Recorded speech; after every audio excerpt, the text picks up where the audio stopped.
প্রতি বছরই মায়ের মূর্তি দেখে সবাই বলে যে এই বছর মায়ের মূর্তিটা খুবই ভালো হয়েছে, আগের থেকে অনেক বড় হয়েছে আর অনেক সুন্দর হয়েছে।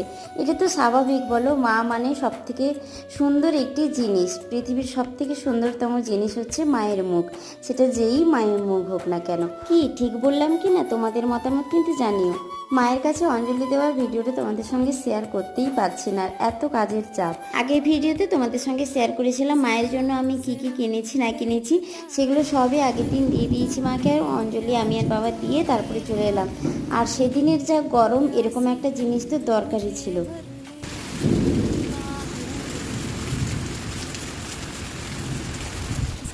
যতই বৃষ্টি হোক না কেন, মায়ের পুজো কি আর থেমে থাকে? তারপরে চলে এসেছি আমরা মায়ের সন্ধ্যা আরতি দেখতে, আমি মন।